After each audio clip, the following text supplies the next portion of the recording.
Another episode of Wife of the Party with my friends Jocelyn and Kirsten. Jocelyn's usually with Kristen. This time she's with Kirsten, so don't get them confused. We'll have Kristen back soon. She is preparing to move and she's really busy.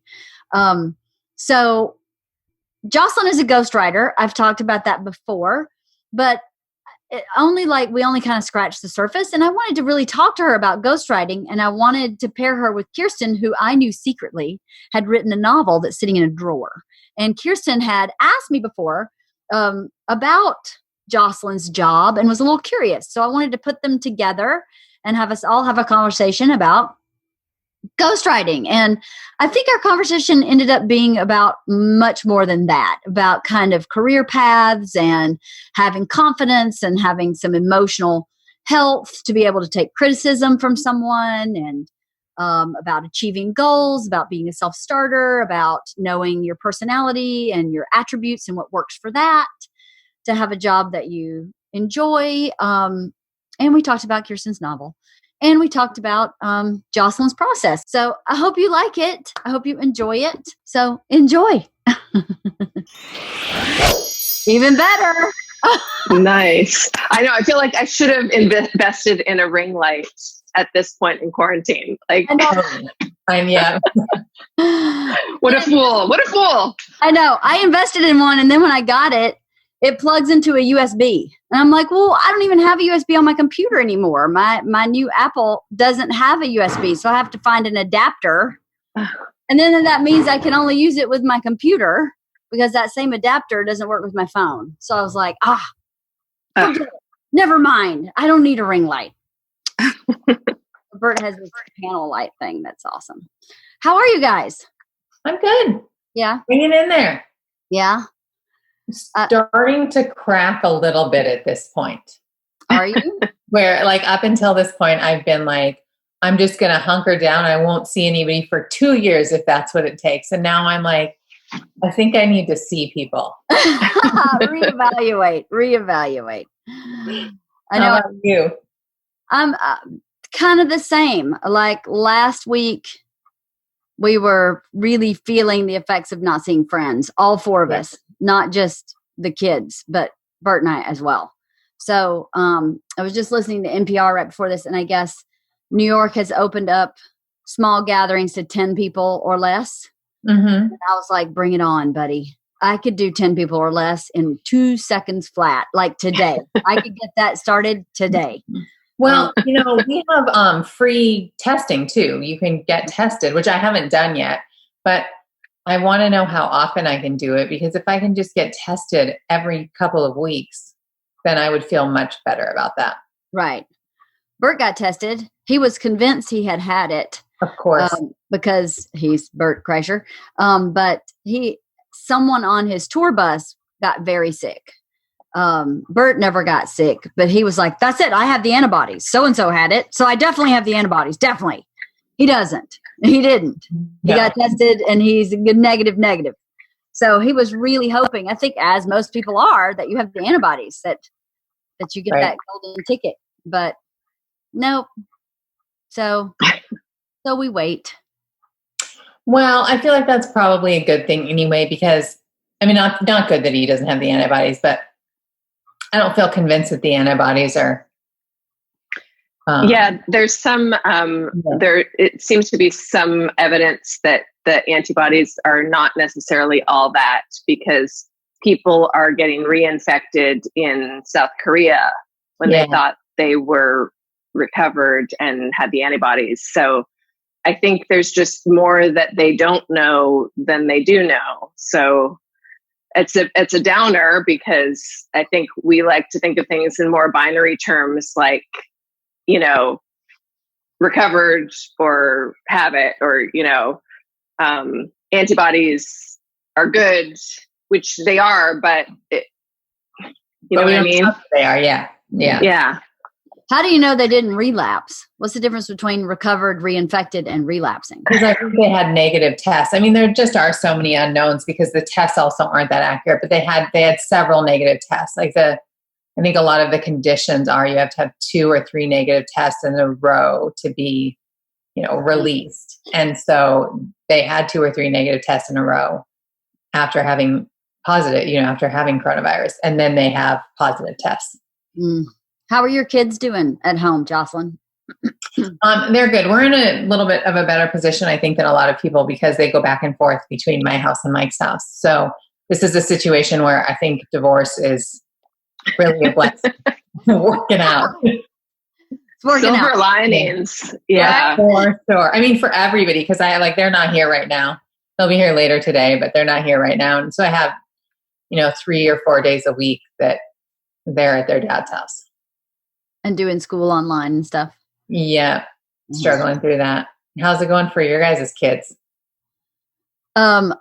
Georgia's fine. Her school is carrying on as usual. Like she has her same class schedule she had as if she were physically in school, except it's online. They had all their technological stuff up and running before. Right away, yeah. They were just had in place. LAUSD is a completely different ball game. Isla has been. It's been an adjustment, and it's been really hard for me. Much harder for me, I think, than for Isla to adjust because she's not a typical learner. She has a lot of executive function stuff. Like there's no organization in her brain. She has an artist brain and she doesn't care to be organized. She has no motivation. And I figured out the good thing I figured out in this, I've said this before on the podcast, but I figured out that she is so fully motivated by her social structure that she needs to, as an adult, know that. Like she's not going to be a ghostwriter. There's no social structure to that. She has no one to show up and achieve with. And that seems to be how she achieves at school anyway. She may be an artist, but I would imagine she would be a set designer where she works with so I never really, that never really clicked for me. I don't know why, just because I'd never really thought about it maybe. But I actually said to her, this is something you should know about yourself. Like you should know that you are motivated by what's going on in your group. She really is a pack kind of critter. She's not a lone wolf. Like I always thought she kind of was because she marches to the beat of her own drum so much, but not with achieving stuff like school stuff. That's interesting. That's good that you have that insight and can put it into words for her. A lot of people don't have that insight for, maybe their whole lives or until they're middle-aged or whatever. That's kind of the silver lining with having a kid with learning differences is that you have to really dive deep and look at all that stuff. Because that's amazing to know that she's a collaborative team player. And it's back in our day, there was that book, What Color Is Your Parachute? I don't know if I never actually used it, but it was in every guidance counselor's office and out there. And it's she doesn't even have to take the tests to know, this is how I excel. And there's so many different options for her within that, even in creative fields and as an artist. But it's really cool to know so young. Yeah, it was cool. That was one great thing we discovered. And another thing is, she was going to just take a 0 for PE because she didn't want to do her PE journaling. And when push came to shove and she had to actually not complete an assignment, she couldn't do it. So it made her go, okay, hold on. Maybe this means more to me than I think. Maybe school means more to me than I even knew myself. So, and I, being the mom that I am, wanted to be like, no, you have to do this assignment. It was assigned by a teacher. You have no choice. And Bert stopped me and was like, hold on, just let her play it out and see what she does. Maybe she'll take the 0. And who cares? Because her argument was, I'm already into the high school I want to go to. Why do I care? It doesn't matter if I fail PE. And to me, I'm going it totally matters. It totally matters because this is how school works now. You have to be accountable. You can't do that. That's not the way the world works. And Bert was like, just let her do it and see what happens. And what happened? I have to say that the ability to kind of hack the system is more important to me. It is, yeah. So being able to go, I'm already into the high school that I want to get into. Like I know a guy who I think he was failing. So he dropped out in, let's say 10th or 11th grade. He dropped out. He got his GED very quickly. He was very bright.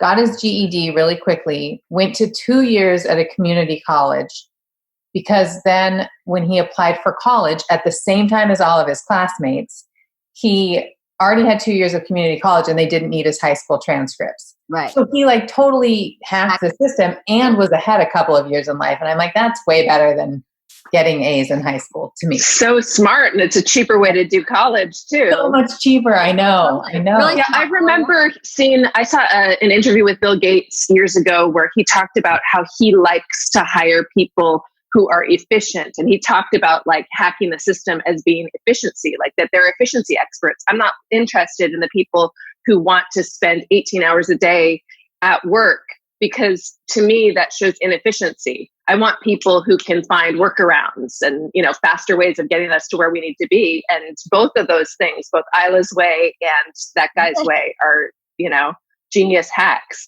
Yeah. And I mean, I also think community, this is way off subject, but community college, one of my clients is a consultant he's a managing consultant. So he helps with the hiring process, and he loves community college kids because he's like, those kids are hungry.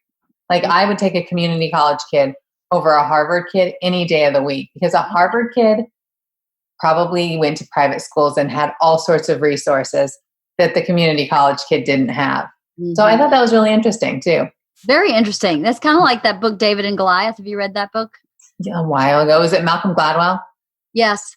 And he talks about how something similar to that, community college is a great indicator of how much someone wants to work for something. Yeah. But in my credit, when she said to me, I'll take the 0, I went in the kitchen and said to Bert, I am highly impressed that she thinks like that. And part of me wants to celebrate it. And part of me thinks this isn't how the world, like if your boss says you have to fill out this journal, you got to figure out some way to get it done. So how do I deal with it? Because I didn't know how to deal with it. And Bert was right, because Bert is the king of workarounds. He's the king of how can I not do the assigned work and still get the grade. Right. He was absolutely right. I think that's the thing too about, not that this was supposed to be about parenting, but when Bert and I are so opposite, I'm not always right. And for me to know that I'm not always right, I know that I'm not always right in how I parent my kids. He has a lot of insight I couldn't possibly have, because he's dyslexic, because he's, an artistic thinker. I think I have a creative mind, but it's very different than someone who has his brain that just has very little logic, and all creativity is very different than someone who has a little bit of both. So Bert's been home now. This is the longest he's been home since we had children. This is the longest my kids have had their dad at home. And it's been really interesting to watch him parent, because the things that get under his skin, I don't even notice, because I'm here all the time, like loudness. Like our kids are really loud. And at a certain point in the day, he's like, I'm losing my mind. It is so fucking loud in this house. And I'm like, I didn't even hear it. The puppy is driving him insane. And I was like, well, you weren't here when Priscilla was a puppy. You were here for 2 days and then you left. This is what puppies do. They pick up one shoe, walk off with it, and you can't find it for a week and a half. That's what puppies do. It's not, and his tolerance is just really interesting to watch. But then the flip side of that is he hasn't been here every day. So his perspective is really fresh on a lot of stuff, where I go, oh yeah, well, I've gotten in this kind of routine. And he all of a sudden goes, well, isn't it more important to ride bikes than to have dinner at 6:30? Let's go ride bikes and have dinner at 7:30. What's the big deal? And I go, oh, yeah, I guess that's true. I mean, we can do that now. Like, softball ends and then we have dinner, because then we have homework and then that's how I had to function being a single parent. So that's been really nice because I've been like, oh yeah, I guess we can just kind of blow that off or do that a little differently. It's been really cool. Really cool. Good. Whatever. So I wanted to talk. Go ahead. No, go ahead. I was going to start our actual subject. Your horse behind your head is killing me on that rock. It's so funny. There's also there's a dinosaur. Another dinosaur over there. There's some snakes and lizards and stuff up there. Who did that? Junie or Kier? I don't know how it started. Like now I just, if they fall off, I replace them. But somebody did it when we moved in years ago. Somebody put some up there, and we still have all sorts of those silly little plastic. Even though my kids are older now we have all sorts of those little plastic animals. So I replace them now. Just keep the wildlife going. Yes. So I wanted to talk to you about your job because you have such a unique job. And I thought, we talked about it briefly, I think, when you were on with Amanda. Yep. But tell me again, so you are a ghostwriter. Tell me what that means. I am. So I mean, there's all sorts of different kinds of ghostwriters, but I primarily write books for business people who, for whatever reason, need or want a book. And usually the reason is that it establishes some credibility with them. And so most of my clients are not writing books to become best-selling authors or to sell a whole bunch of copies of books. They need, they need something to help get them speeches, to just promote their firm, whatever that firm may be, that sort of thing. I tend to work with a lot of people in the financial world. I don't know why. That's just kind of the way that it happened. But I've done everything, not everything, but I've done lots of different books in the non-fiction business world. So how does your day work? Like, do you get up and are you super regimented or? No, not at all. So how does your day? Well, I mean, one of the things I love about it is that it's really, really flexible. But I do normally try to find like a 4-hour block. I need a 4-hour block of writing. And if I can get that in, that's a really good productive day. So, is that a daily goal, like 4 hours per day, or it's like a couple of 4-hour chunks per week?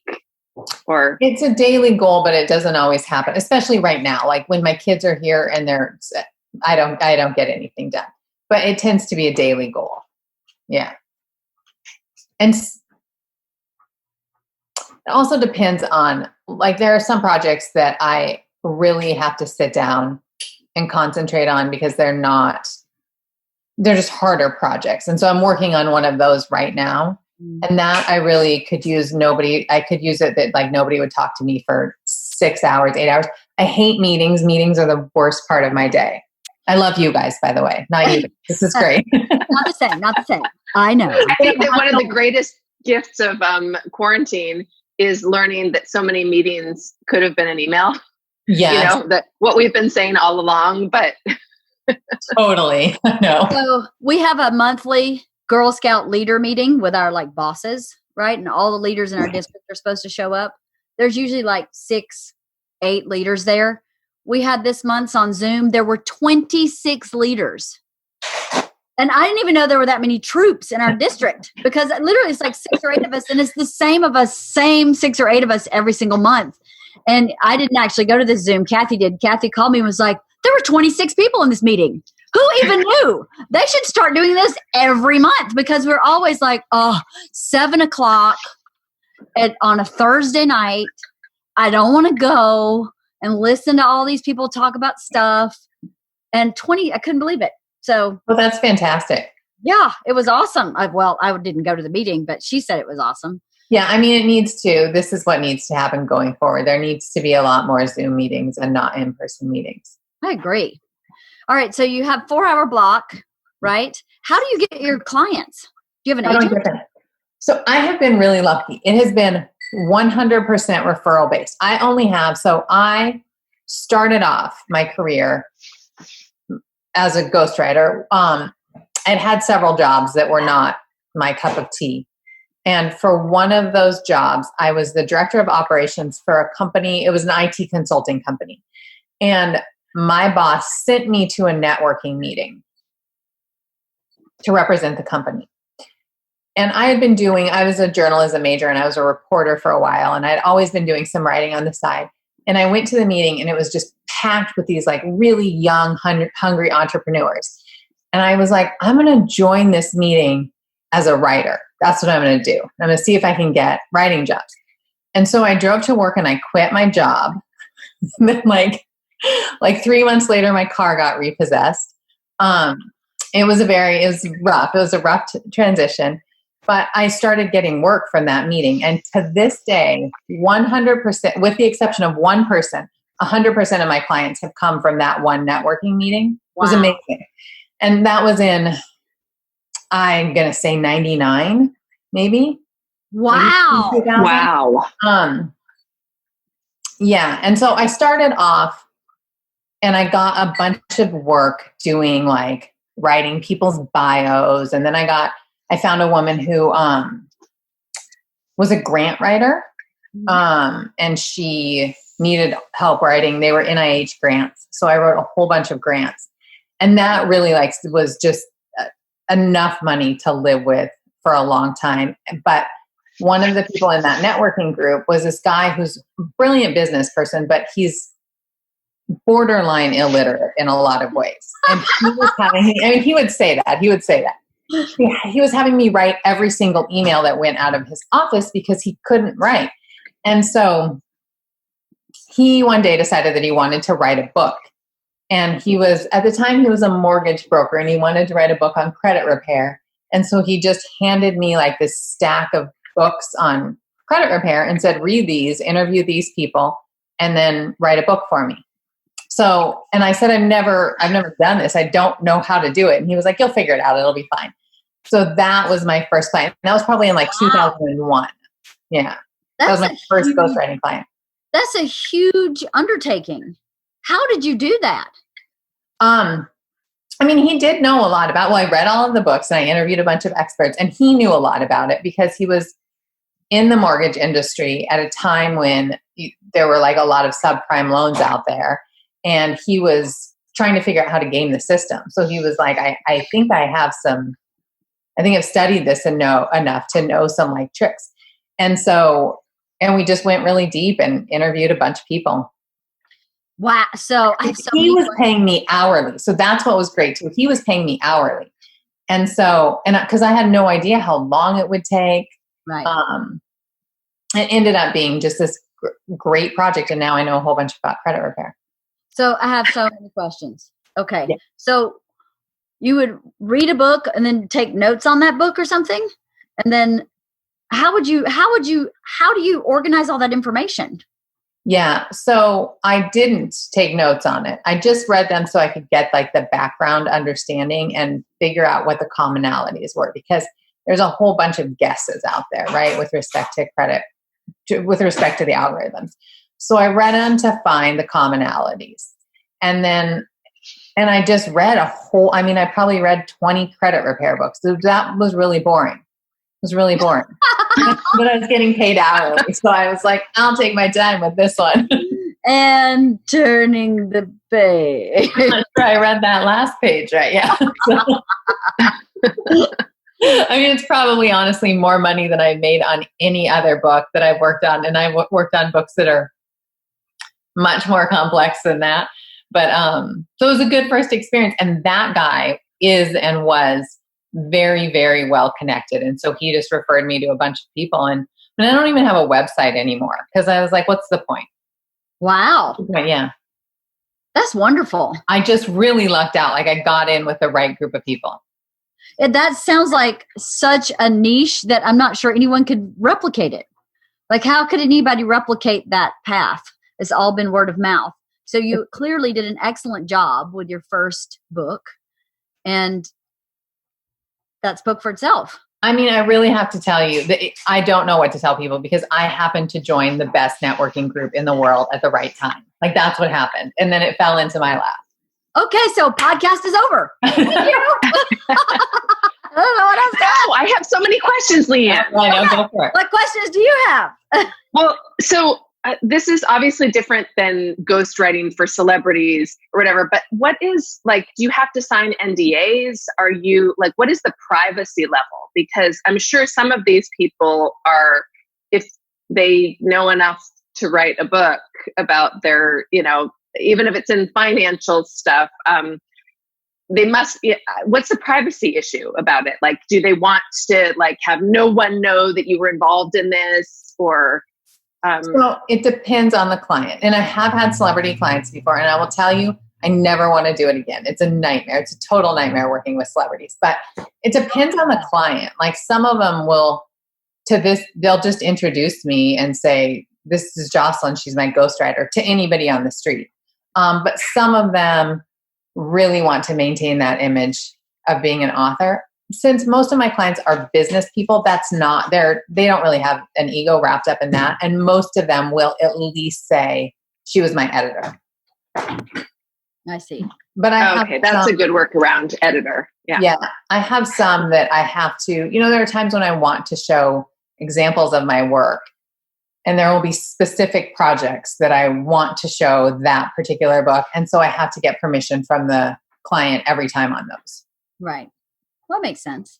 Yeah. Have you had to do any like cloak and dagger sneaking around to meet with like particularly the celebrity clients? I just read a book called The Perfect Mother. It's fiction by Amy Malloy. It's pretty good. But one of the characters was a ghostwriter who was writing a book for the mayor of a major city. I think it was supposed to be the mayor of New York or something like that. And there was just like a lot of sneaking and to meet with him. And God, I wish it was that exciting. It's really not that exciting. I mean, my best story about it, and I don't think I feel comfortable saying who it was on a podcast, but I had a client who's very famous. I'll tell you guys off air, who was really like going into the relationship. She had already fired like 7 ghostwriters and had just this horrible relationship with all of them. And so coming into it, she was nervous and not very nice. And she kept trying to find out if I had signed an NDA. And I was like, look, I'm happy to sign an NDA. I also have one. It just has never been provided to me. And since you are who you are, I think maybe you guys should provide it. And so the NDA that I finally got from them was an NDA that protected the publishing company and not her. And it had taken like a month to get that NDA. And they were like, just tell her that you signed the NDA. So I did. I was like, yes, I signed the NDA given to me by the publishing company. And now I have all of this info, like so many stories on this celebrity. And there is no NDA stopping me from telling people. And it's dirt. It's dirt. Oh, wow. I know. Can't wait to find out who this is. I know. Wow. And podcast. And the podcast is over. I feel like I should just text you guys right now. Yes, you should text it right now. No, text, and then I'll text it to her. That's crazy. Yeah. But there's not really cloak and dagger stuff. I'm sorry. That would be so much more exciting, huh? In the financial world, there's probably not as much of a need. No. Have you written more than one book for the same person? Have you ever had somebody? Yeah, I have a lot of clients that are repeat clients. And then another thing that happens is that because I get so familiar with their business, oftentimes I end up doing other things. So right now I have 2 clients who are both accountants. One of them I've written 3 books with, and one of them 1. But both of them are having me write all of the information that's going out of their office about the PPP loans. So that's something that's kind of cool because I wouldn't normally be interested in the PPP loans. But now I know so much about them that I have friends calling me and they're like, okay, I got a loan. What do I have to do? Yeah. So I have these like weird little pockets of knowledge where I have a lot of knowledge. Like I have specialized knowledge that goes really deep, where I'm getting it from people who are like really high up in an industry and they've spent years and years. And then I get like, the crash course training, which I love. You should have a side hustle. You should be a consultant as a side hustle. Well, here's the thing is that because I've worked with people in so many different industries and they're entrepreneurs, I end up getting all these great business strategies that someday are going to serve me. Like someday I'm going to put everything there. Yeah. Could write a book from you. Very much money writing a book, though. I know. I edited Bert's book and we worked our ass off. And we were like, seriously? That's it? I know people always ask me why I haven't written my own book. And I'm like, well, who's going to pay me? Yeah. It's hard to get a good advance, and then it's kind of a crock. The part that I was most upset about with Bert's book is that they paid him almost nothing for the audiobook. That Bert sat and read aloud. It took him 4 days because he's dyslexic and he couldn't read his own damn book. But people tune into the audiobook to hear him read it. Yeah. So really, it's like a spoken word piece of art that he wrote, and they paid him almost nothing for that. And I think to myself, that's just a digital download. Like there's no physical cost. Yeah. So you're making so much profit as a publisher on the audiobook that is not handed down to the artist. And what he got was pretty standard. It wasn't like they're giving you a crap deal. That's across the boards. I've heard that. I listen to a lot of podcasts and they talk about that. I listen to M Writing, where they have a lot of different authors on, and everybody talks about that, about how when somebody says, I listened to the audiobook, then the author is kind of like, the amount of money they got from that is like, well, for one, it's like, isn't it just a payout for the audiobook? Yeah, it's a buyout. So they're like, okay, well, no royalties on that. Right. And it wasn't much to begin with. Right. Well, I'm really frustrated right now with Bert's publisher because they stopped publishing hard copies of his book. And we sell them at live shows and online as a signed copy. But now I can't even source the book and they won't reprint it. And we've been all over them going, please run like 500 and I'll buy the 500 and put them in storage, because we're selling, like we would sell maybe like 4 a week, which is not that many in the scope of St. Martin's, portfolio. But for us, it is. And I feel like he got paid so little in the first place. Wouldn't it be a nice courtesy to do that? And what does it cost? I mean, I'm going to pay for the books. I'm not asking you to run more than what I'm asking for, or put it back into publication or whatever. I don't know. It's been very frustrating. And Bert just got another possible 2-book offer. And he's like, do I really want to do it? It's got to be a really big advance, because it's so much of your time. And because he's dyslexic, he writes the content, but I fix the content because he loves the word that. That guy that went to that place with that thing on that head of that thing. And I'm like, oh my God, one that per sentence, one that. You can have one that. Every sentence is written like that. I'm like, what are you, 12? This is terrible. Like the content's amazing. But he could not. I mean, it was so much work that I enjoyed. Like I don't think I'm good at writing original content. I'm good at editing someone else's content. Yep. I love it. But I don't want to sitting down pen to paper is really hard for me, just to put it out in the first draft. Like give me the first draft already done. And I love that. It's my favorite thing to do for a script, for anything Bert's working on, for his stand-up. He'll perform and I'll go, oh, let me watch it and see here he comes. Yes. I like your hair like you had it yesterday. Oh, are you telling me you don't like my hair today? No, I like it. And I had a dream about your hair like that. You haven't worn your hair like that since you were younger. This is my hiding the gray hairdo. You're hiding what? Okay. All right. I'm going to take a hot bath. My neck's still fucked up. Okay.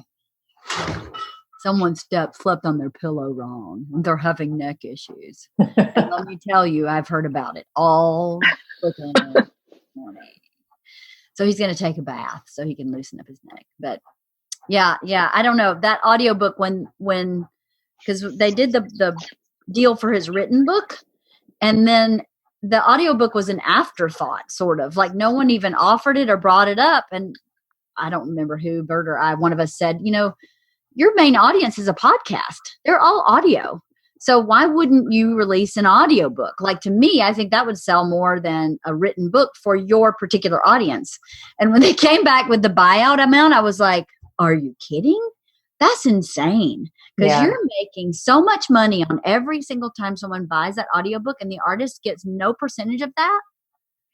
Yeah. And especially for a celebrity or comedian, when somebody really wants to hear their voice, like, Bert he's not like an author who became a comedian who became an author again. Like people want to hear his voice. His voice is funny. He tells a joke in a funny way. He's not a written, like, he's not like David Sedaris or something who you can go either way. Yeah.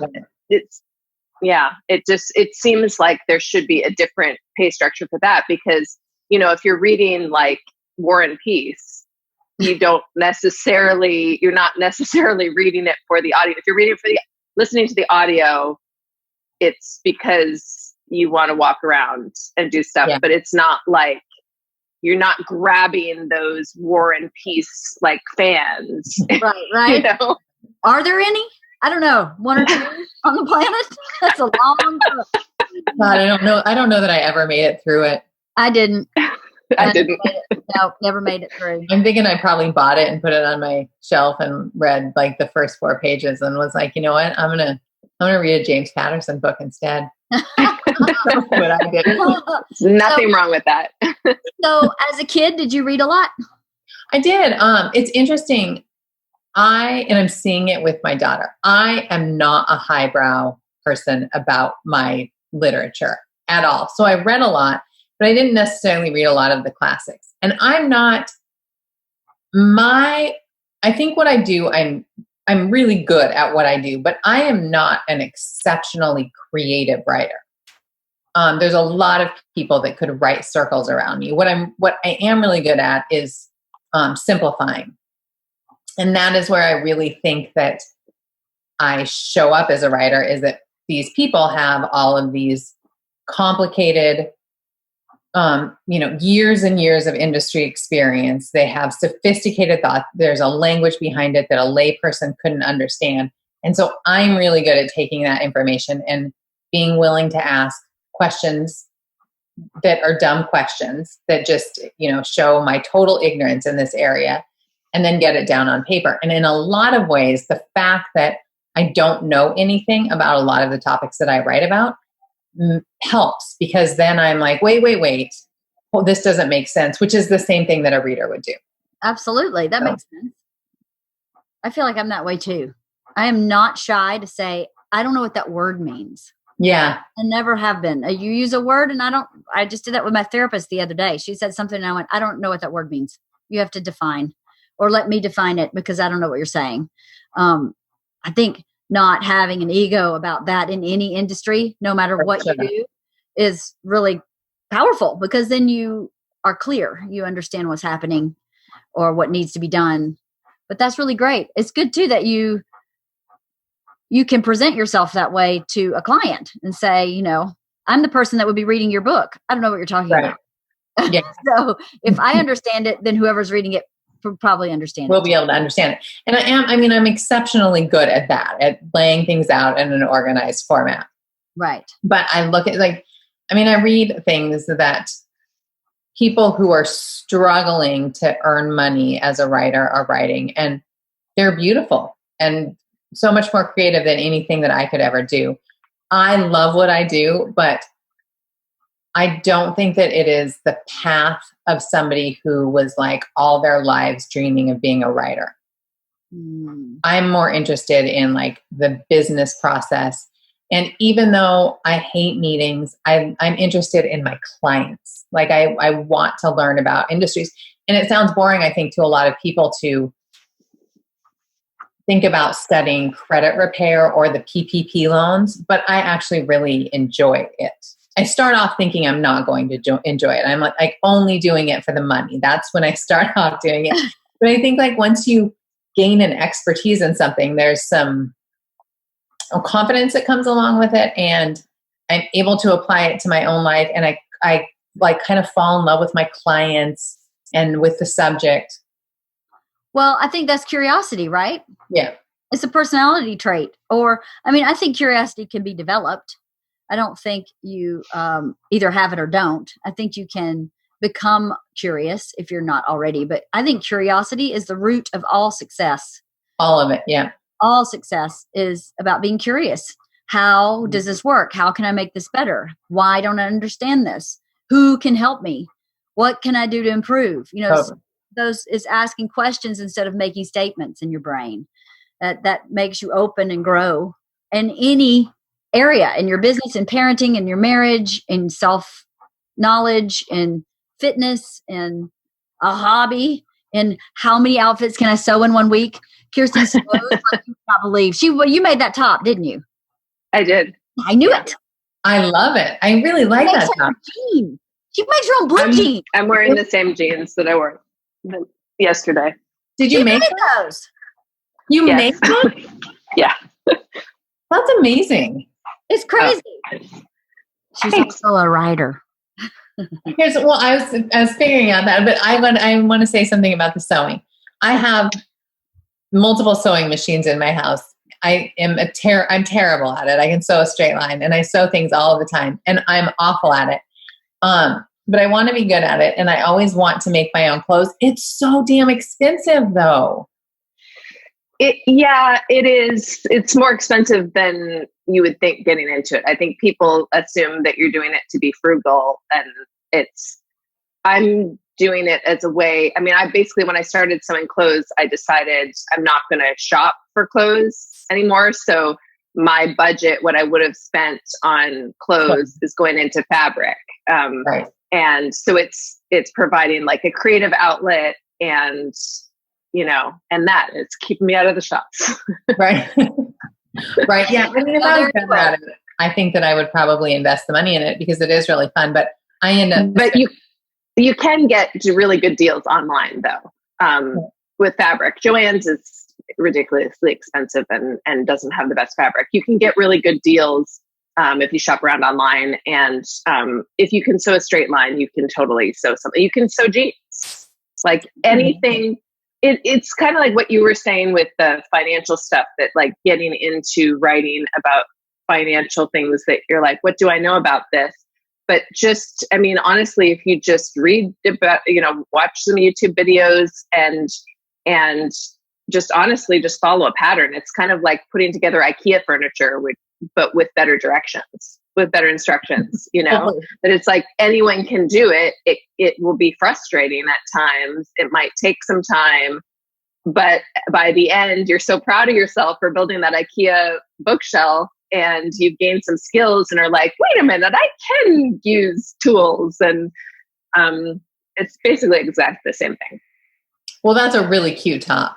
It is. Oh, thank you. And her jeans, you can't see it, but one pocket says K, and her last name is Love, and the other pocket says Low, K Low. Oh, that's cute. I love it. It's dorky. But it's not dorky. It's adorable. No, I love it. Okay, so what? Have you ever quit a job in the middle? Oh, have I ever quit a writing job? I don't think so. Oh, yeah, yes. Yeah, I have. I feel kind of bad about this one. I had a client who, to be careful about what I say because you could figure out who she is. She is a relative of someone, of an evangelist, basically. And she wrote a book and was just, I mean, I knew that this is not a subject that I was going to be, interested in, but that's how I start off most of my projects. And I was like, this might be fascinating. And she was just crazy and very difficult to work with, missed every deadline, missed every payment. It was a struggle to get money from her. So one day I just blocked her number. Just done. That was the end. I think I sent her an email that was like, I can't do it anymore. Yeah. I'm done. And I don't know. I just, yeah. But other than that, no, I got fired from one job. And I've had a lot of almost every project that I work on, I think goes longer than anticipated because of the client, because there's some work that they have to do and they don't want to do it. So I have projects that have just been like on hold forever. I had my longest project took 4 years. Oh my God. Yeah. And I mean, I'm working on multiple things at a time, so it's not that big of a deal, but everything always gets stretched out in there. Yeah. What is your process with, like, when you take on a new client? Like, is it the same process where, like, you interview them and then work, or are there multiple interviews, or how does that even work? Yeah. So if it's, I have clients that come to me in kind of every stage of the process, and some of them have already written a book, and so they just like want it edited. I do a lot of that. But if it's somebody who just has an idea, or sometimes they don't even have an idea, but they're like, I need to have a book. So we start off with like it used to be in-person meeting that was like, 6 hours, 8 hours. That was just a brain dump. And then for a long time there, I do weekly phone calls with them. If it's a subject that I don't know, I'm also reading a bunch on the side. And that's usually like a 3-month process to just gather all of the information so that I can present them with some draft. And the first draft is really shitty. For anybody who wants to write a book, the best book that I can recommend is Bird by Bird by Anne Lamott. Have you guys read it? Have you read it? Yeah. Yeah. I love that book. Yes, a great book. Have you read it, Leanne? I've read like half of it, and I keep going, I got to finish that book. I have some kind of serious mental, emotional block that I need to figure out with writing, because I think I've told you this before. I want to write stuff about my childhood because my childhood was really unique, and I just can't do it. I can't finish Anne Lamott's book. I don't know if I'm waiting, because like you, when I was writing scripts, I had to have an uninterrupted block of time. Mm-hmm. That was like 4 hours, 6 hours. I don't got it. I can't find it. Like, I work so much for Bert, and I'm happy with the work I do for Bert, that I'm not unhappy enough to make myself go, no more working for Bert. And now I have the 4 to 6 hours to work for me. Not that it takes me that long to work for Bert, but the way I have to work for him is so sporadic and so very like, right now, I need you right now to read this and do this right now. And so I have to drop stuff because it's usually a deadline that involves someone else, So, and his emails and his merchandise and his strategy with his business, that I don't make the time for me to do that. And I keep saying, and I keep meaning that I want to, but I'm not. So part of me goes, Leanne, have you thought about, sorry. No, it's okay. Have you thought about what? Have you thought about listening to Bird by Bird, separate from the time issue and the desire issue? But if you want to finish Bird by Bird, what I've found, what's gotten me deeper into audiobooks is those books that for whatever reason I'm not finishing, but it's not that I don't like them, that there's like some sort of block that I'm like, no, I'm just going to put this aside. So then sometimes I go to the audiobook and I'm like, oh, well, this way I'll just feel productive. I'm walking the dogs. I'm, running on the elliptical. I'm washing dishes. I'm doing laundry. And then I can dump all of that into my brain in a more casual way, that I'm not sitting down and sitting with my thoughts in the same way. Maybe. Yeah, totally. I'll try that. Why not? Everything's worth trying. So anyway, you were saying that book would be really good for anybody who's interested in writing. Yeah, this is my big takeaway from that book is being totally committed to writing a shitty first draft and to feeling good about it, because you have to have a shitty first draft before you can have a second draft and, eventually get to a good draft. And reading that book, really just freed me to provide clients with a really shitty first draft. Prior to reading that book, it was awful turning over the first draft, because it ended up being like an 8th draft by the time I was willing to give it to a client. And Right. And so like now I just have that conversation up front and I give them that book. I'm like, my commitment is to giving you a really bad first draft that you hate reading.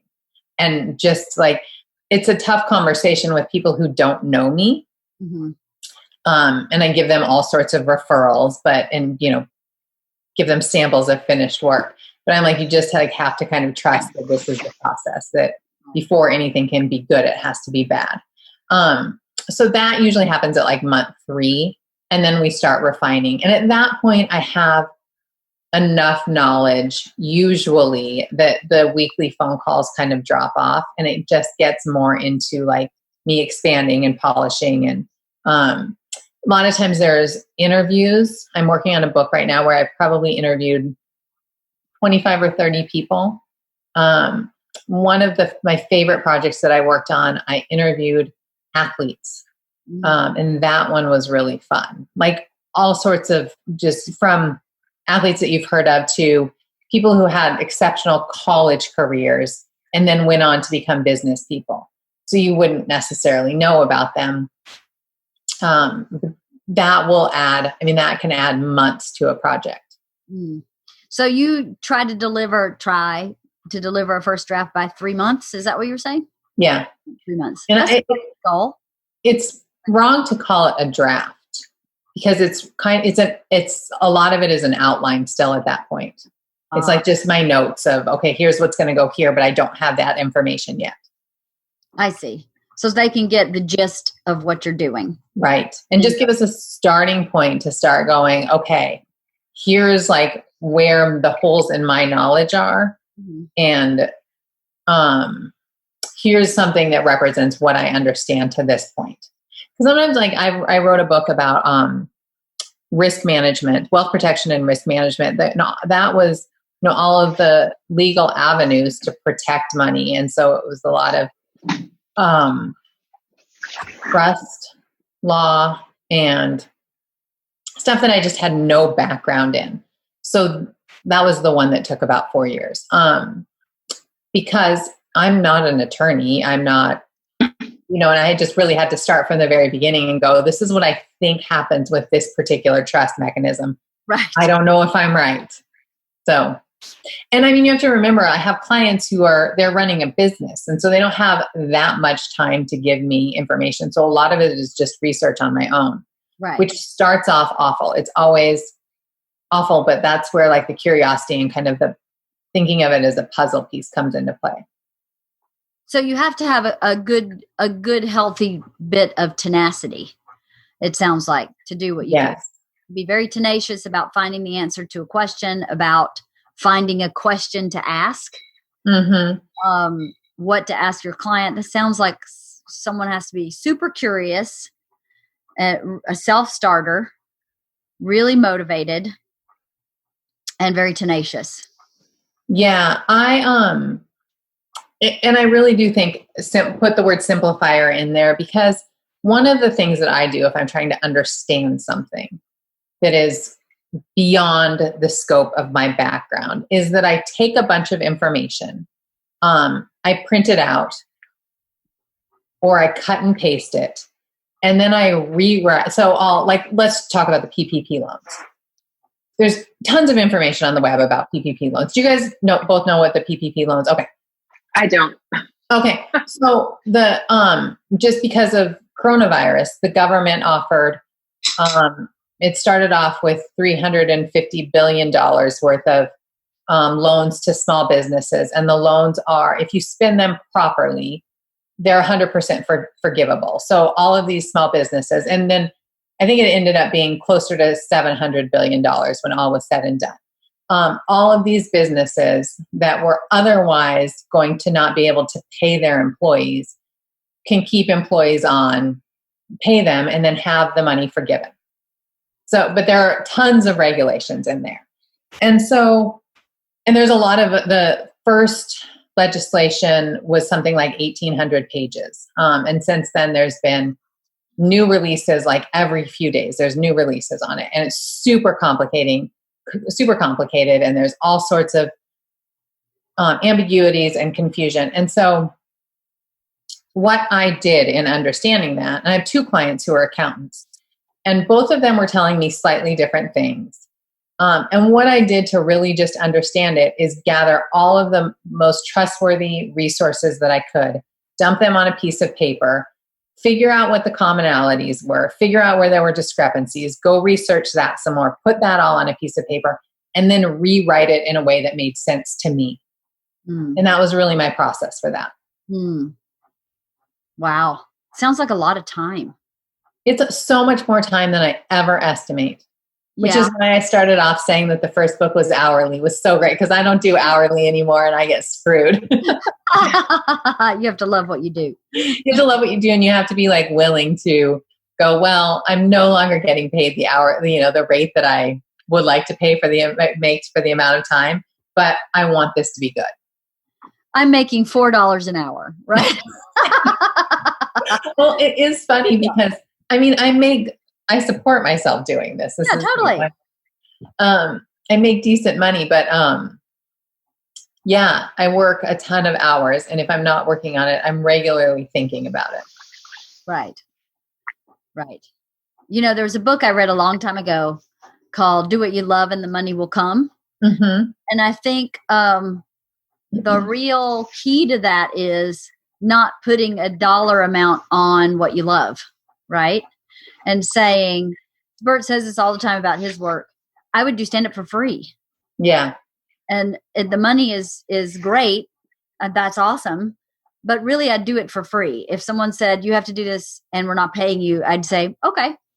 So in looking for a career, I think that's something to consider. Would you do this for free? I want to be a medical doctor. Would you do it for no money? Yeah. Okay. That's probably the profession for you. Right. What interests me about you is, and your profession, is that growing up in Bowden, Georgia, who's a writer? You can write for the local newspaper or be an English teacher, but there's so many possibilities now. I'm super curious about what people do for a living that's off the beaten path like that. I'm so curious about it. There's so many people who do so many things that I'd never heard of before, or in this technological age are brand new, that I'm just fascinated by how you got into that and what's your process, and how did you just make it up as you went along? Yeah, I totally did. Mm-hmm. Yeah. I did. I mean, if somebody like came to me and said, how do I get into this? There are some paths that I would give them, but I think that I don't think people probably start out wanting to get into this. Yeah. You know what I mean? Like, are there very many people who are like, I want to ghostwrite business books? That's a very specific person, right? Yes. And I don't know what I would say to somebody who was like, I want to get into ghostwriting some other genre. I would have no idea. But in this industry, I could tell people what to do. Right. Even though mine kind of fell into my lap, I could see, I think what you said earlier about being willing to work for free. I worked for nothing for a long time, but I was really careful about who my clients were. I made sure that I was working with people that were really good at whatever their job was and that I respected, because I knew that they would refer me to more people. Right. It was with purpose.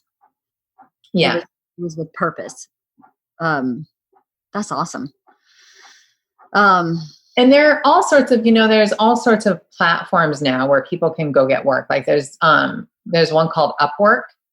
And Upwork, my one client that I got that is not from the networking group that I was in, I put myself on Upwork because things were really slow. I put myself on Upwork, and within 2 weeks I had a client. Everything else for a book and, at market rate paying client. A lot of the stuff on those platforms is people will reach out to me and say, will you edit my book for $500? And it's yeah, absolutely not. Yeah, no. So, at a certain point, you have to be willing to say, well, I would do this for free, but I did that already. I did do it for free, You're past that point. Right. Someone else starting out, deciding maybe this is something that would be good for me, could do that. You'd say, yeah, I'll edit your book for $500 for the experience. Because for the experience, and like make sure that the person that you're working for is somebody that is actually either already well established or that you believe will be well established, because those referrals are everything. Right. That makes sense. That's true for any industry, really. Yeah. Really, for anything. My contractor. I keep referring my contractor to everybody because of who he is, who he's shown me to be as a person. And that's who I want to work with. He's not the perfect contractor. There's definitely things that I go, finished carpentry may not be his strong suit. But you know what? I believe what he says. He's transparent. If he says he's going to be there Tuesday at 9, he's there Tuesday at 9. He does exactly what he tells me. And all these other things that aren't quite exactly what someone would want, I can fill in the blanks. But then when I refer him to someone, I can say, this is what you're getting. You're getting a guy who does what he says. If he says it's $100, it's $100. If he says Tuesday at 9, that's when it is. Mm-hmm. Super above board. And for me in that industry, that's more important than someone who can do all the bells and whistles. And, a lot of his creativity is not as polished as my creativity. So I have to fill in the blanks there. And someone who's looking for someone who needs someone that's really polished in their creativity, he's not the right guy. But I think in any industry, if you work with someone that you respect like that, then you feel good to refer them or to be referred by them. Right. Yeah. Either one. And I think the fact that this is not a job that is quite as personal as somebody who's like writing their own stuff. How do I say this? Let me say it in a different way. You really have to have a thick skin and have a really good relationship and enough emotional intelligence to keep those relationships good, because I'm working with people who have to be able to say to me, what you gave me is crap and I hate it. And I have to be able to go, okay, let me fix it, without ruminating and feeling like a piece of shit or getting pissed off. Mm-hmm. And it is like what you write is there's some emotion around that. I think it is less so in this career in, business how-to than if I was writing poetry, obviously, but it is still there. And I think that a lot of people who look at it as more of like an art form don't make it, because they don't have that ability to just kind of move forward, if that makes sense. I think that can be applied to every single career also. Yeah. To have the, like you said, the thick skin and the emotional intelligence to be able to take criticism, even if it's not creative or kind. That's one thing I love about Bert. I'll watch his stand-up before we start prepping for him to film a special. About 2 months out, I'll go and watch a show, and I say, you're lazy here. Why are you cursing here? There's like 4 curse words in one sentence. That's lazy. And he never, ever is offended or upset. Mm-hmm. He just goes, how do I fix it? Yeah. And I can't do that to him in our marriage, but I can do that to him in our work. Well, and I think that's an issue of like real, like true confidence in something, where if you really, I have a lot of confidence in what I do, and it's rare that I've met somebody who can match my specific skills. I'm crap at a lot of things, but I am really, really good at it. So when I get that criticism, A, I know that I can fix it. B, oftentimes I already know, because I'm already on my way to fixing it. And I also know, look, if I'm not the person for you, that's fine, because there's lots of other people where I am the person for them. So, but is this a new perspective, point of view, way of feeling? Did you have to grow into that, or have you always felt like that? I think I had to grow into it a little bit, but because I started off, so when I was a reporter, it's funny, this morning I was going for a run and I was thinking just back on my career. in anticipation of this. And when I was a reporter, I did not have a thick skin. There are still things that stand up where my boss gave me feedback and it hurts to think about it. To this day, I still feel like, oh God. Because that was way more personal. That was like me going out, experiencing what I was experiencing and then writing about it. I was a political reporter. I covered the Arizona State Senate years and years ago. Wow. But then I think because of after that, my career was like, I started doing NIH grants, which could not be less. What's an NIH? National Institutes of Health. So I was writing grants for biomedical and clinical researchers.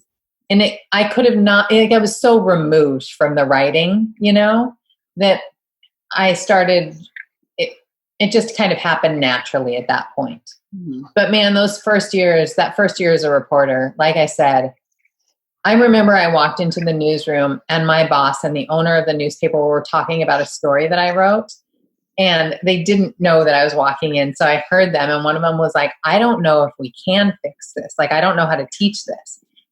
And it was so painful that I couldn't even, I know, yes, that exact face. It was so painful that I couldn't ever even ask what they meant. Oh my goodness. Mm-hmm. Yeah.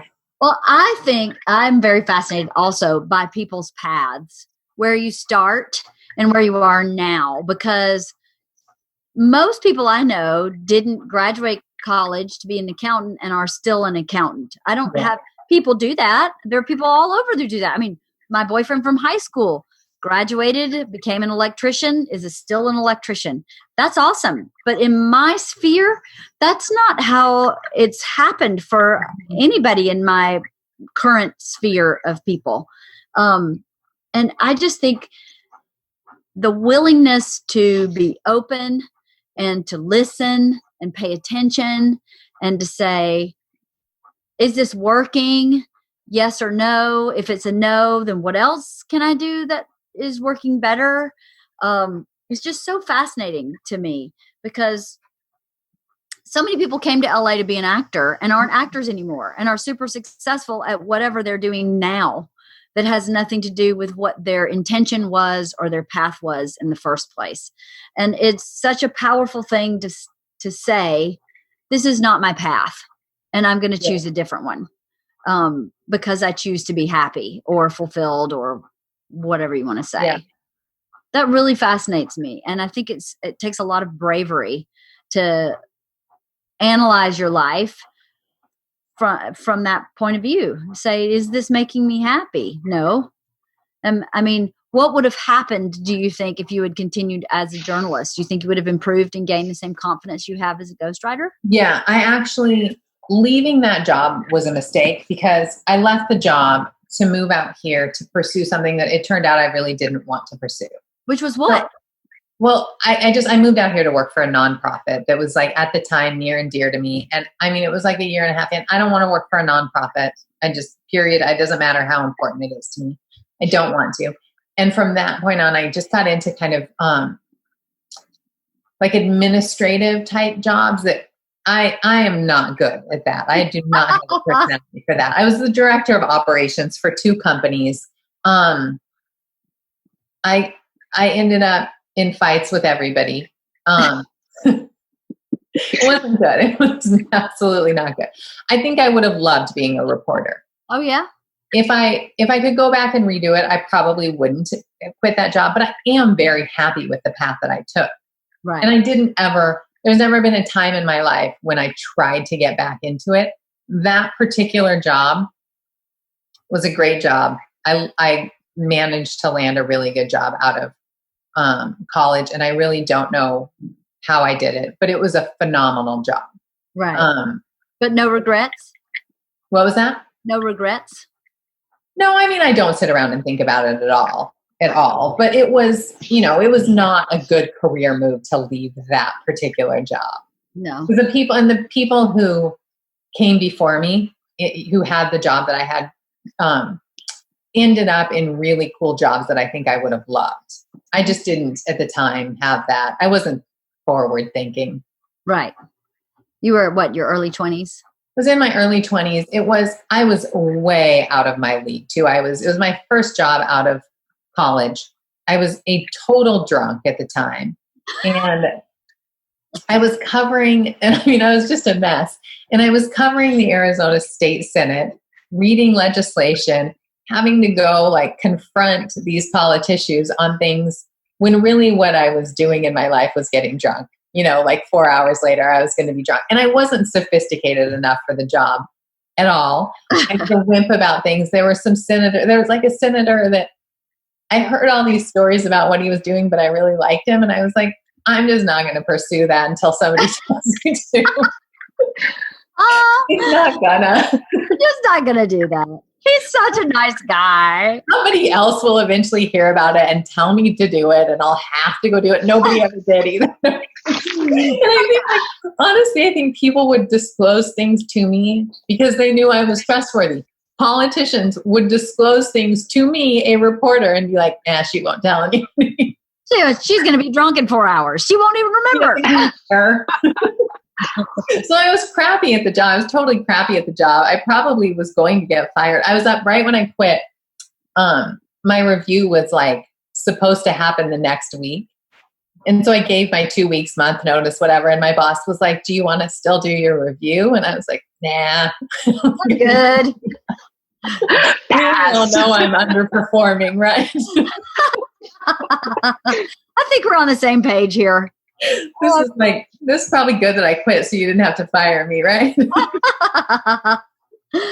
I love cool things like it was right when I started, there had been all sorts of scandals in Arizona politics. The old governor when I started, he was being convicted of like 18 counts of fraud. All this stuff was going on. The new governor who came in really liked me. And so it's great when you're a reporter that, they're chummy with you. So I would go with her. She had to take a reporter with her there were certain trips where you had to take a reporter. And so she would choose me and I would fly around with the governor and write some fluff piece about it. That's cool. Yeah, it was fun. It was a fun job.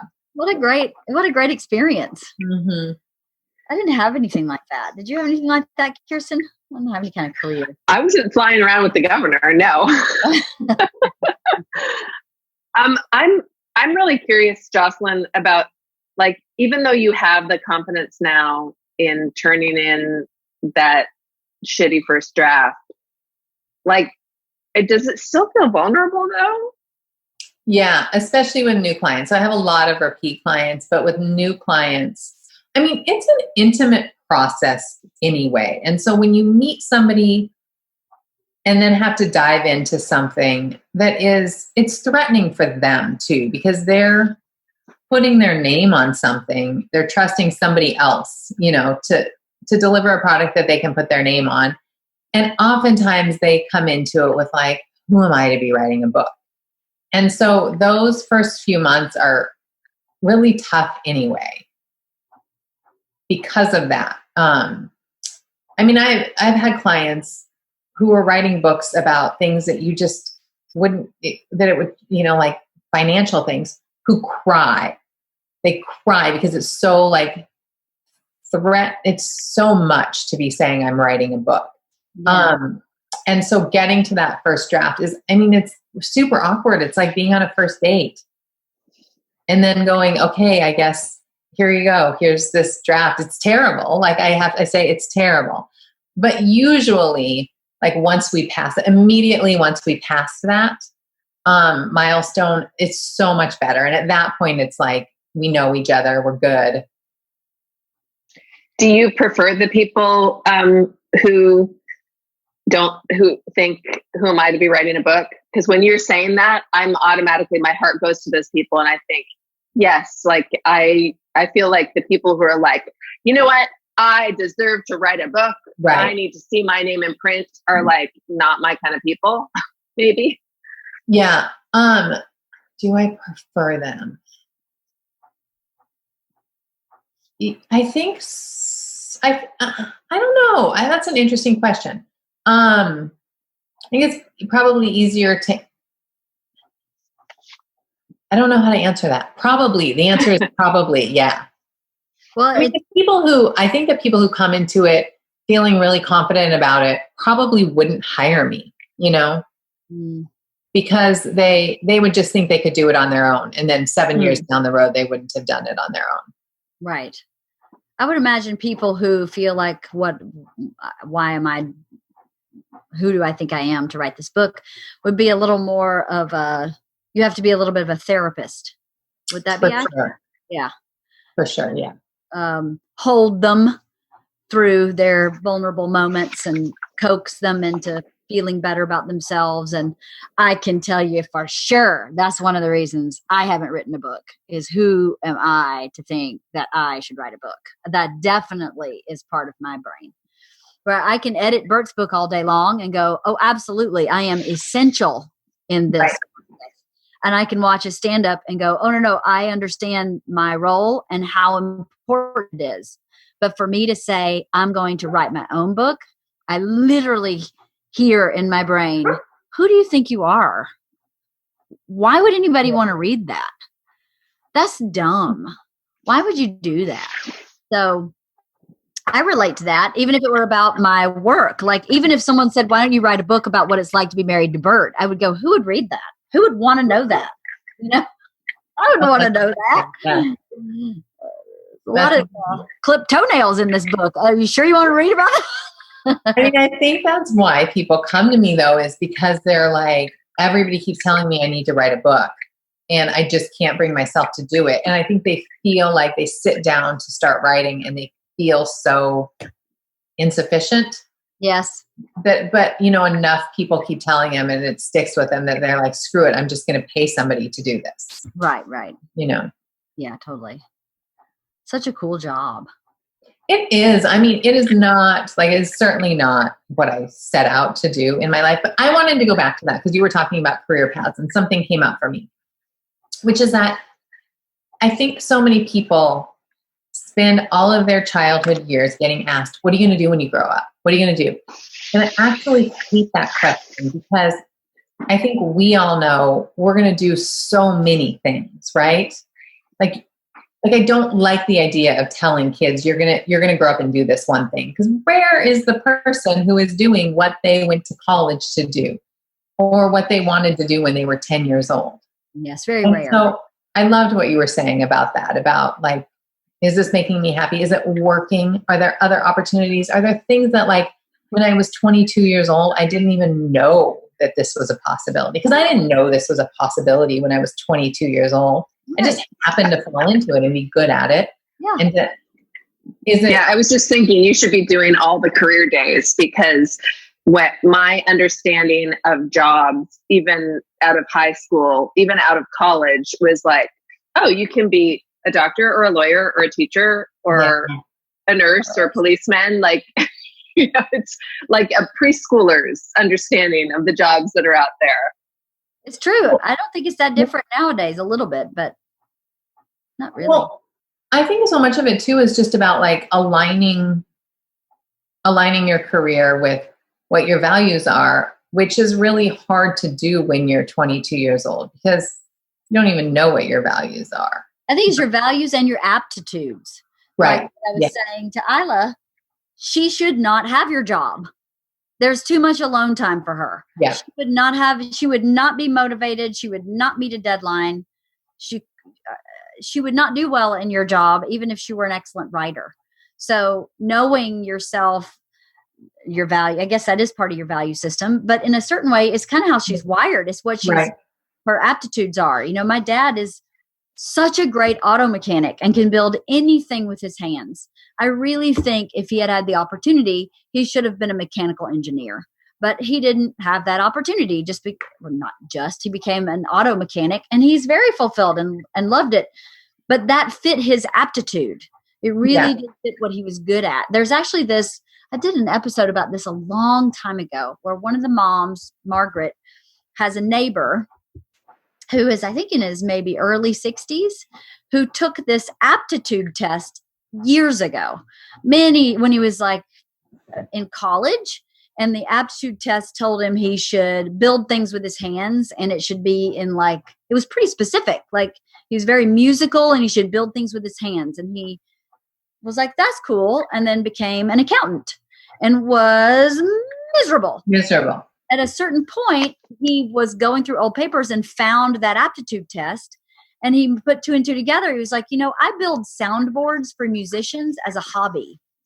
Why am I not doing that as a living? Career, yeah.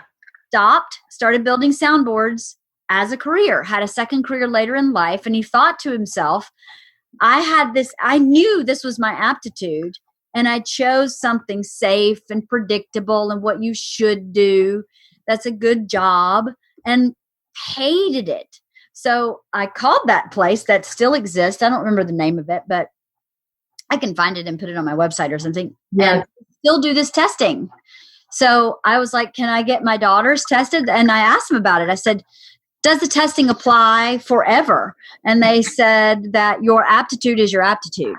Like, it's kind of what you got. So if you are a visual artist, you'll always be a visual artist. Yeah. Not do that for a living, but that's your aptitude. What your brain is, yeah. And it doesn't change throughout your life. So they had told me that the youngest they'll test people is between junior and senior in high school. And they find that testing is very valuable when kids start thinking about what they want to do in college. Like, they may think they should be an accountant, and really they should be building soundboards.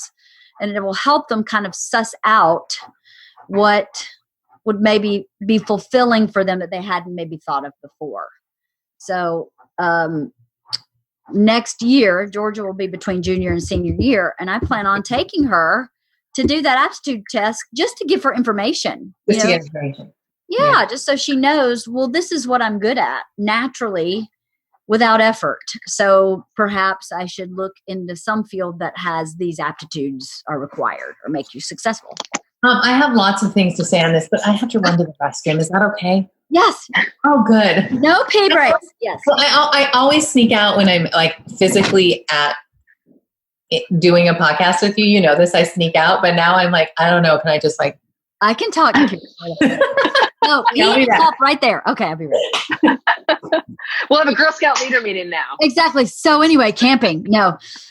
I've learned a lot from this. Yeah, definitely. Yeah. Very much so. She's such a great person. She's someone that I'm glad, not that she can't hear this, she can. Someone I'm really glad that I've kept in touch with throughout the years. We're not, don't see each other all the time, but she's such a wonderful person. She's always been a good friend. So I'm glad you joined us today. Are you glad? Yes. Are you? Yes. After all the drama. No drama. That was not literally. So for people listening, Kirsten was like, why am I on this podcast? I don't know what I can contribute. And I didn't think of that. You always contribute so much. You have great. I'm like, I don't know anything about ghostwriting. This should just be an interview with you and Jocelyn. Like, you. I don't either. I don't know anything. Yeah, but it's your podcast. I know, but you also are a writer and are an editor and have knowledge that I don't have. So, I'm very interested in hearing about ghostwriting, and this has been fascinating. So it's been really fun. Yes. Yeah. Could you hear us? All I heard. Okay, so Kirsten, you're a writer and an editor. Well, yeah, I'm a writer on my own time. I'm not a writer. Like, she wrote a novel. She wrote a novel. but I didn't publish it. I didn't do anything. But she wrote it. Well, how come you didn't publish it? I don't know. It's sitting in the garage. Is it sitting in the manuscript is sitting in the garage? Yeah. I mean, I can walk you through getting that self-published very easily. Yeah, I think I read it afterwards and thought, it's light. It's like chick lit about a girl in her 20s. And it's like, would I read that right now as, a mom in her 40s? Nah, it's fluffy. I think that there's some good in it. It probably could be whipped up. Is it as good as anything that I read in my 20s chick lit about I don't know, maybe, but it just seems so fluffy to me. You have to publish this. I agree. Listen, here's the thing. Okay, here's the thing. I don't know that much about this particular thing that I'm getting ready to talk about. So you have to look into it. Amazon has an amazing marketing arm. And if you figure out how to game the Amazon marketing arm, you can actually like get quite, you're not going to make like a ton of money, but you can get your book well read on Amazon. And I think that the key to it is to getting in their, what's it called? You know, the Amazon Unlimited. Oh. You know, the Amazon Unlimited, where if you're like an Amazon Prime member, I don't know exactly how it works, but you can just get like 3 or 4 books for free a month or something like that. But they have to come from the Amazon Unlimited. And then you get like a ton of people reviewing it. I'm totally guessing that this is how it works. You get a whole bunch of people review your book. And then when it comes out of Amazon Unlimited, your book has like 3,000 reviews and people are like, oh, this must be a popular book. And then you can like, if you learn how to game that system, you can become an author. You got to get it published though. I agree. And you have a friend who has a podcast, who has a lot of listeners, who we can book club about your book. Hello. You should do that. If it's sitting in the garage, what do you have to lose? It's so inexpensive to get it up there too. It's so inexpensive at this point. It's not even like you have to pay to get a whole bunch of books printed now. You just get it up on Amazon and they do print on demand. I have your phone number now, so I'm going to be on top of you. You should do it. I mean, if that's the thing. It's already written. Yeah, it's already written. It's already written. I mean, it needs another pass because. So do another pass. You know, the hardest part is the first draft. Oh, yeah. You should totally do that. We could book club it. So my friend just published a book in the exact same path. You could probably talk to Brooke about it. My friend Brooke just did this book. I actually have it right here. Called The Last Bookstore that they published through Amazon, I think. I'm pretty sure. And it just came out like this week. And so it's very doable. I mean, Amazon will even do like the design and layout for you. I don't use that part of Amazon, but I think they have a service where they will do the design for you. That's awesome. Yeah. I mean, I'm just not going to let this go now. I know. Jocelyn, this podcast is about you. Let's go back to you. This podcast is over. We're on to a new subject now. You're sitting over there being like, who am I to write in a book? No, you got to get past that. And also, you can always put somebody else. You can just make up a name. That's right. But you know, that's actually an option. That's totally an option. I was actually, you see, in my evil mad scientist brain, I did this on purpose. I put you two together on purpose because I wanted this to happen. So Kirsten tried to get out of it yesterday, and she was like, what am I going to say? I don't know anything about ghostwriting. You should talk to her about yourself. And I was like, no. I mean, if you don't want to, you don't have to, but you should. So I'm glad you did because this is actually what I wanted to happen. I mean, I'm not going to let it go. So you may as well just put this right now. I love it. Okay. I so get like being reluctant to put your name on something. I totally get that. But you can put a different person's name and your picture on it, which is really great because then you can still show your friends, look, I wrote this. That's my picture. Yeah, I think I'm such a book snob, and not like, I don't mean like I'm not reading War and Peace. We've clarified that, but I just mean like I have high standards for the books that I read. So I'm like, I don't know. It's okay. Well, we're always our own worst critic. So maybe you should let a friend look through it, read it, read it and give you what they think about it, I mean, not that I'm a professional editor, but I completely edited Bert's book. I would be happy to read it and tell you what I think about it. And I'm pretty honest. I don't have a hard time being honest and saying, okay, this didn't work or this worked. Or I will commit to going into the garage today and unearthing it and literally like blowing the dust off of it. I love it that it's a physical copy in her garage. Like, when did you write this? How long ago was it? Is it on floppy disk? I know, I think it's on floppy disk. It was not on floppy disk. It was before, I'm pretty sure it was before Camille was born. So it was probably like 2004 or something. I don't know. I mean, here's the other thing. People write so many books now. It's so easy to get a book published now. It's not easy to write it, but it's easy to get it published. That there's so much crap out there that even if it is bad, it's not like anybody will spend any time going, oh, this is bad. They'll just move on to the next crap and keep moving on until they find there's like way less shame in it because there's so many books out there that are really bad and everybody knows it. It's like, you know, you can download, you can get on Amazon, all these books where it's like, oh, this is this person's debut novel and it shows, but so what? So what then? That's just a stepping stone. You can put a little funny thing on the cover about how you wrote it in 2004 and it's been sitting in your garage. I love this idea. Mm-hmm. Okay. Well, the dusting off will happen today. Okay, Imagine me in the garage with dust and. What's it about? It's just about a girl finding love, like a girl in her 20s finding love, and the mishaps and just the dating and career mishaps along the way. I want just like a romantic comedy. Can I read it? Maybe if it survives the dusting and the rereading and the. When you get a copy of it, which I'm assuming Kirsten's going to have to make a photocopy of it because it was written before computers. Please let me know. So I got it. Okay, I'll photocopy it for you. I hope I at least have a file. My God, I'm not looking forward to going to Kinko's. Right? That would suck. I've been to Kinko's lately. You have to stand in line still. It's pretty bad. A big line out down the street for Kinko's. I didn't even know anybody ever went there. But wow. I really love it there. Yeah, you do? I do. Uh-huh. I don't know why. I always felt like that would be kind of a fun job.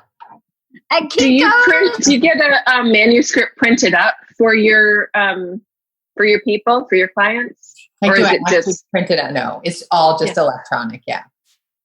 Okay. It's all electronic. I mean, so most of my clients too, I don't know that we talked about this. Most of my clients are self-published because it's just not in their interest right now in this environment to do anything else. And so most of them self-publish, and I don't use Amazon's design arm. I still use a traditional designer. But then we do the print on demand service through Amazon, which even I would say it's been within the last 5 years that I've been comfortable with that because the quality has gotten so much better. Where when I first started, my clients were doing offset printing and they were, printing thousands of copies of their books and then figuring out how to distribute them if they were self-published authors. And now it's you just upload that file and then you're done with it. Wow. It's great. So I'll meet you at your garage, Kirsten. I know. So we can go to Kiko's together. So I can make sure that you give me make 2 copies. This was part of my master plan. I'm glad we ended up talking about it, really, because I wanted you to talk to someone who's been published, and you have that sitting in your drawer. It's not like me. I don't have anything. Like I have my Bible, which I want to publish at some point, but I still can't seem to get that underway. I keep adding to my Bible. And so I'm like, well, I can't do it now. I'm still adding stuff to do it. I need to have Bible part 2 or something. But I've been talking about that for years, and that's no writing on my part. That's just sending it to somebody to have it published, Do you have something you could give to me and let me read? And to Jocelyn. So anyway, I know. I really want you to do it. I do too. I think you would feel like $1 million. Mm-hmm. I think it would make you feel like $1 million. I do too. And then you would learn so much more. Because are you interested in, is this a path that you're interested in? Like if there was no emotions around it, is it a path that you're interested in? If there's no, you mean in writing fiction? Yeah. Oh, 100%. I mean, I do that. I continue to do that. Actually, my favorite author, who she writes crime fiction, Candace Fox. If you like crime fiction, I highly recommend for everybody. She's an Australian author, and so during the stay at home, she started this Facebook Live every Tuesday at it's Wednesday in Australia, but Tuesdays at 5:00 Pacific time. She does a Facebook Live where she gives like a little 5-minute pep talk and is like, what I've been thinking about writing is blah, blah, blah. And here are a couple of word prompts. Try to throw them into your writing right now. And then she sets a timer and is like, okay, guys, we're starting. And she just sits there. And so I'm watching my favorite writer just write. She's just there at the computer. Sometimes she's eating a cookie, drinking her coffee, and like just writing. And then like every once in a while, she'll look into her screen and go like, okay, guys, or she'll look at her timer and go, okay, we're 20 minutes in. I've done 535 words. Where are you at? Type it into the box, but keep going. Or else she'll be like, okay, well, I need a bathroom break. So, but don't stop. And I'm looking at you. You need to keep going. You need to get your word count. And she'll leave and come back and be like, did you get your word count? Keep going. And then she's just typing, and it's like, but it's mostly silence. Like we're just clicking keys for an hour. And so I sit there every week and I do my hour of writing. And then at 6:00, the timer goes off and she says, okay, now I'll answer any questions about publishing, about writing, about, my path, about yours, whatever. And so people just type into the Facebook Live and their questions and, what she's reading right now or any of it. And she does that for a half hour and it's amazing. So great. It's really cool. Yeah. So what do you write? Like what are you working on another book? What are you writing about when you're writing? So, well, for the past month or so that this has been happening, I've been working on different pieces, that a couple of them are sort of part of the same thing. I don't have basically I'm working on developing an outline for the next thing. So I'm just like, okay, well, I could see this chapter working its way into this larger thing. I'm not exactly sure where. So that's what I've been working on during those things. So you are working on another fiction, sort of. Yeah. Yeah. Yes. Yeah. I have a couple others in various states of finish. That one that needs to be dusted off is the only complete novel. I have a screenplay that I would like to turn in. I wrote a screenplay like maybe in 2006 or 2007 that I would like to turn into a novel because I think it would be a fun children's novel. It was sort of like a children's movie screenplay. And I do not write screenplays. I'm not a good screenplay writer, but even at the time I was like, why didn't I just write this as a novel? It's a lot easier to write a screenplay. It's super easy to write a screenplay. Right. Because there's that template and you're just like, oh, okay. Yes. And it's just talking and then it's describing atmosphere and talking and describing atmospheres. It's, it's very formulaic. Yeah. It's easy. What do you do with the stuff that you write? Is it all sitting in your garage or do you submit things? Do you do have you ever done spoken word, anything like that? I've done one thing. My daughter's middle school last year had a fundraiser. It was called Parenting Out Loud that they would do every year. And basically parents would perform something about parenting. So like, for example, if Bert was at the school, he'd do a little stand-up set on, 5 minutes on parenting his kids, or, songwriters would, it's sort of a variety show. And so I wrote a piece about when my younger daughter was in the NICU and, And so that's my only spoken word. So, and do you submit anything anywhere? No. Okay. So basically what's going on is that there's like a big emotional thing around this. Yeah. I have some self-esteem. There's like emotional things around this. I love how you define Leanne's like laughing maniacally. She's just like, oh my God. No. We all have some self-esteem stuff. We all do, right? To some degree. Totally. Yeah, of course. Yes. And I mean, there's all sorts of things that people have, like whatever the emotion is. I wasn't saying it as like an insult at all. I just, no. I just am like, I was just curious where you were in this. Yeah. Where are you in this, Kirsten? Where are you? Well, I'm a perfectionist who's like, okay, well, nothing's perfect. So it's going to just sit in a computer file or literally in the garage. It never will be either. It never will be perfect. Yeah. No, that's the truth. To allow that, it will never, even when I help Bert with his stand up, as soon as he can have this last one he just shot. Hey, big boy, I still had notes. Like when he was finished, I was like, there's this one or two places that I wasn't happy with, but what can you do? It was excellent work. The body of work was excellent, but I could pick apart the moments all day long. You have to look at the body of work, I think, or at least that's the way I look at it for him. And it's not my work, it's his work. So it's easier. Hey, that's why I like sewing, because there is a finished garment and it's done. It's finite. Yeah. So it's a little puzzle to be done, something creative to be done that I can do in a day or a week or a month. And then here it is. It's wearable. It's done. It's finite. There's no more tinkering. There's nothing to do. You know, I so get that. And that is one thing. Like, I have to do this with most of my clients where there's a time when I'm like, okay, here's the thing. On the 15th of this month, you're going to be done adding information. And if there's anything else you want to add, you just have to put that in a separate file. And I have to do it with everybody because there's unlimited pages that you could fill, right? There's always something you can do. So I hear it. I totally get that. Yeah.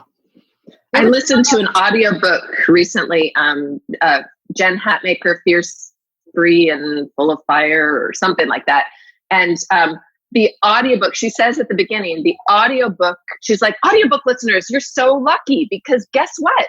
I'm going to just make notes on everything. So you're going to get like an extra special version of the book. I'm reading my book right now, but then she editorializes throughout it. So the audiobook is a lot longer than the actual book because she's like, okay, well, you have to understand that when I wrote this, I was thinking this is this, and this has changed since then, and blah, blah, blah, blah. And she just goes off on tangents the whole time, which was fascinating. And I was like, oh yeah, I get it. She was not comfortable having a finished product, the book, because there's never any finished product. She had a lot of disclaimers, maybe. Yeah. Sure about.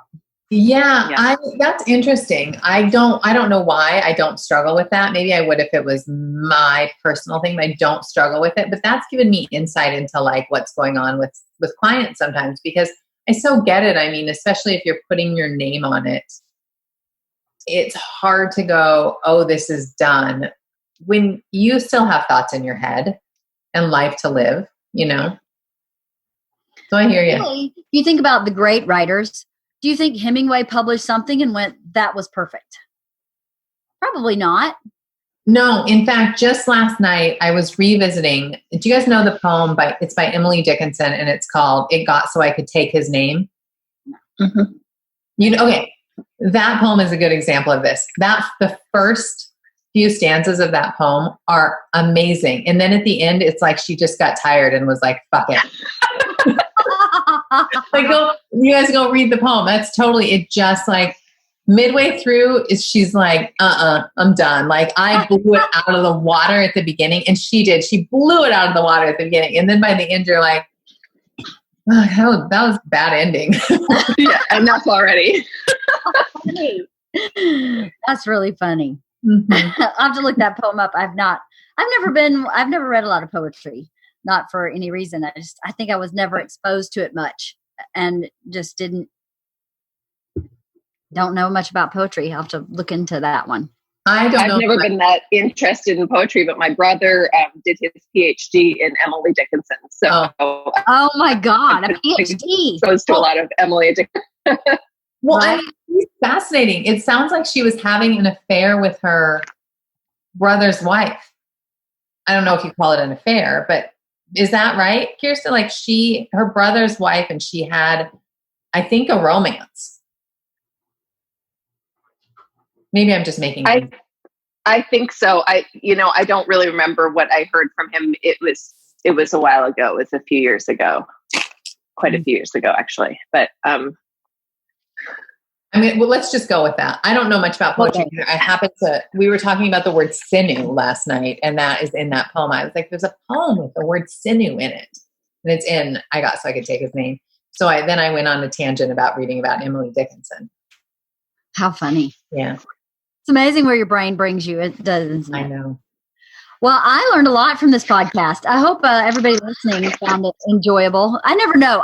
This is where my insecurity lie as I go, who's listening to this and why? I don't know why you're listening, but I think. Yeah, but I am feeding that insecurity, Leanne.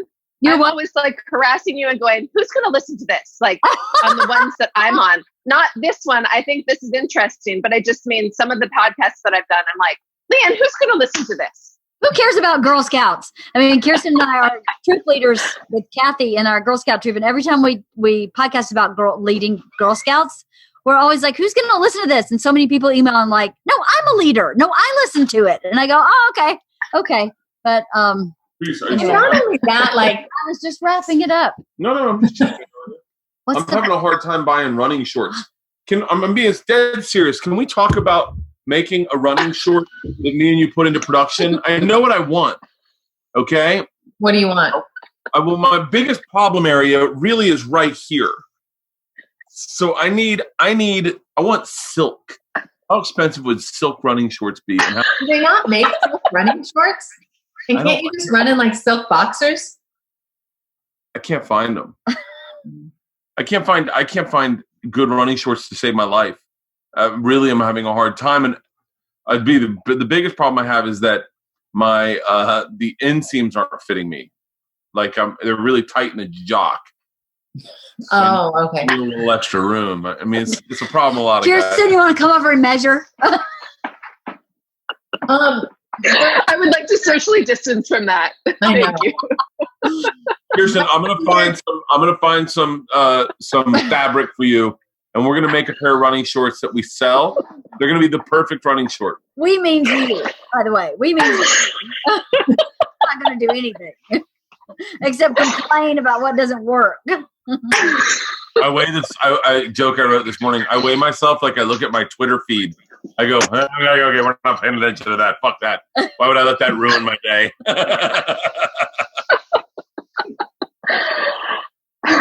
You guys, I have to tell you guys, the treadmill that I got from you has been a real lifesaver. Has it? Oh, I bet. I bet good. Now, too. Yeah. It's not a bad treadmill, right? It's not a bad treadmill at all. It's great. No. Our house came with a working treadmill, and we already have a treadmill. So I offered it to Jocelyn, and she took it. So I'm so glad. I'm glad you're using it. I mean, it was nothing wrong with it. It was a great treadmill. It's fantastic. I mean, I use it every day. So thank you. You're welcome. Yeah. Well, thank you guys for talking about this today. Thank you for podcasting. Thank you. I'm going to text you guys right after this and tell you guys who the celebrity was. Who that was. And how's Kristen doing? Not to be confused with Kirsten. How's Kristen doing? Great. She's moving to Florida. I know. When is she moving? Soon, within the next few weeks. Oh, well, we have to do one more podcast before she leaves if she wants. Well, she'll do them when she's in Florida. She can still do them. Oh, yeah, you can just do that. We can Zoom. Yeah. Okay. All right. Well, enjoy your days. Bye, you guys. Bye, guys. Hey, get that manuscript out of the garage. For sure. Go to Kinko. I'm going. Do it. Oh, my God. It's Spotify. They want to buy Leanne's podcast for $100 million. Oh, shut up. Hello. Bye. Bye. Bye.